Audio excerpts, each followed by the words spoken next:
জাতীয় নির্বাচনকে ভিন্ন খাতে নেওয়ার এক গভীর ষড়যন্ত্র চলছে বলে মন্তব্য করেছেন বিএনপি মহাসচিব মির্জা ফখরুল ইসলাম আলমগীর। তিনি দেশের শিক্ষক সমাজকে আহ্বান জানিয়েছেন এই ষড়যন্ত্র মোকাবিলায় সজাগ থাকার জন্য। ৭ অক্টোবর মঙ্গলবার সোহরাওয়ার্দী উদ্যানে আন্তর্জাতিক শিক্ষক দিবস উপলক্ষে আয়োজিত শিক্ষক মহাসমাবেশে এই আহ্বান জানান বিএনপি মহাসচিব।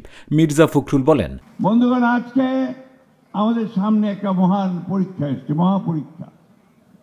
এই পরীক্ষা হচ্ছে যে আগামী দিনগুলোতে আমরা আমাদের জাতিকে সুষ্ঠুভাবে নেতৃত্ব দিয়ে আমরা সেই জায়গায় পৌঁছে দিতে পারবো কিনা যেখান থেকে আমাদের গণতন্ত্রের উত্তরণ ঘটবে। আন্তর্জাতিক শিক্ষক দিবস উপলক্ষে বিএনপি সমর্থিত শিক্ষক কর্মচারী ঐক্যজোট এই মহাসমাবেশের আয়োজন করে।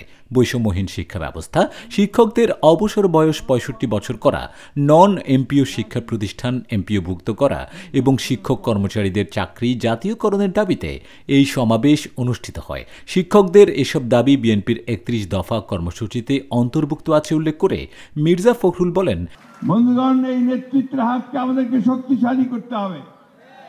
প্রতি গ্রামে গ্রামে আপনারা আছেন, আপনারা ছড়িয়ে পড়বেন।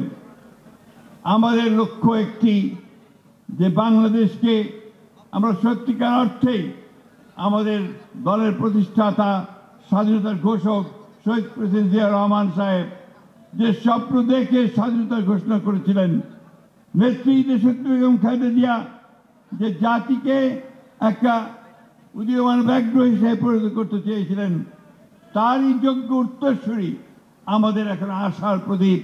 তিনি আমাদেরকে সেই লক্ষ্যে পৌঁছে দেবেন যে লক্ষ্যে আমরা সমগ্র পৃথিবীর সঙ্গে প্রতিযোগিতায় টিকে থাকতে পারব। সমাবেশে লন্ডন থেকে ভার্চুয়ালি যুক্ত হন বিএনপির ভারপ্রাপ্ত চেয়ারম্যান তারেক রহমান।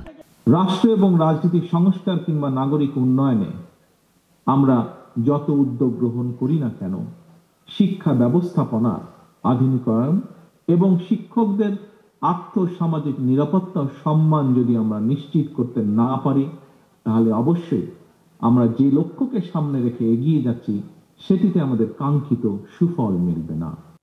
শিক্ষক কর্মচারী ঐক্যজোটের চেয়ারম্যান অধ্যক্ষ সেলিম ভূঁইয়ার সভাপতিত্বে ও অতিরিক্ত মহাসচিব জাকির হোসেনের সঞ্চালনায় অনুষ্ঠানে উপস্থিত ছিলেন বিএনপি মহাসচিব মির্জা ফখরুল ইসলাম আলমগীর, স্থায়ী কমিটির সদস্য ডক্টর আব্দুল মঈন খান, আমির খসরু মাহমুদ চৌধুরী, অধ্যাপক AZM জাহিদ হোসেন, সাবেক শিক্ষা প্রতিমন্ত্রী আ.ন.ম এহসানুল হক মিলন, জাতীয় বিশ্ববিদ্যালয়ের উপাচার্য অধ্যাপক ASM আমানুল্লাহ, ঢাকা বিশ্ববিদ্যালয়ের সাবেক উপাচার্য আ.ফ.ম ইউসুফ হায়দার এবং শিক্ষক কর্মচারী ঐক্যজোটের মহাসচিব মুগিস উদ্দিন চৌধুরী সহ দেশের বিভিন্ন জেলা থেকে আগত শিক্ষকরা।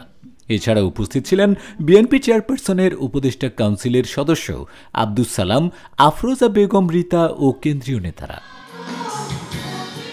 আজমাইন আজিম শায়রান, দৈনিক আওয়ার, বাংলাদেশ।